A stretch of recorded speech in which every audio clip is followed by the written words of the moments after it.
Ионизирующее излучение, или, проще говоря, радиация, часто звучит пугающе. Однако мало кто упоминает о пользе и, что немаловажно, неизбежном наличии естественного радиационного фона. Поэтому ее изучение – одно из главных направлений современной науки. В республике эта миссия уже более полувека лежит на Коми-научном центре. Правда, последние 1,5 года учения были на стопе. Мы оказались буквально между молотом и наковальней. Работать надо. И в то же время у нас существовал запрет на работу с этим, поскольку у нас лицензии не было. Она просто физически, как говорится,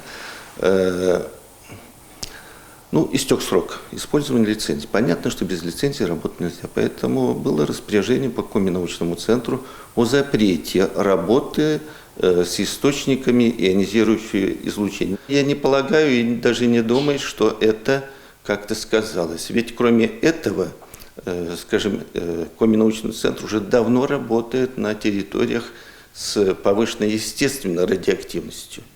А там ведь это никто не закрывал.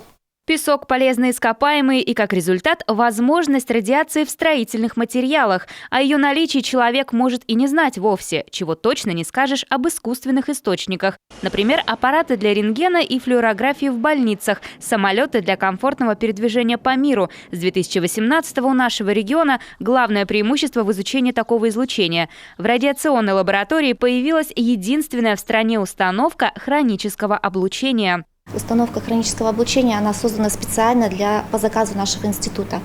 И как раз вот с установкой хронического облучения мы работаем со своими биологическими объектами, с мышевидными грызунами. Там мы проводим серию экспериментов, и благодаря конструктивным особенностям установки хронического облучения мы можем проводить изучение различного диапазона доз, практически всего.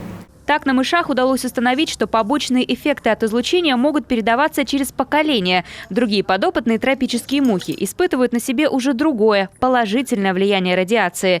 Эффект репарации, восстановления структуры ДНК, что как результат может помочь в лечении генных и даже онкозаболеваний. Нами было показано, например, что активация механизмов репарации может привести к увеличению продолжительности жизни. Это было достигнуто на примере нашего модельного объекта плодовой мушки Дрозофила меланогастер. Впрочем, целенаправленное использование радиации активно применяется в отношении неживых организмов. В Институте геологии без излучения, оказывается, никуда. Институт геологии – место изучения природных богатств Коми. Оказывается, для этого также используется ионизирующее излучение. В работе задействовано несколько приборов, один из которых – Мюзбаровский спектрометр. Изобретен в 1958 году в Мюнхене. Однажды с помощью него удалось доказать некоторые выводы общей теории относительности Эйнштейна, в частности, гравитации. Сейчас же ученые используют его для того, чтобы узнать строение минеральных веществ. С помощью него природный компонент принимает долю радиации, которая как бы вырисовывает картину его строения.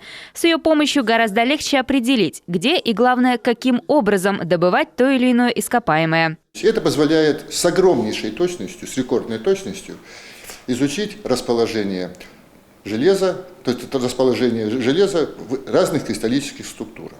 А это, в принципе, открывает большие возможности для получения информации о строении минерального вещества.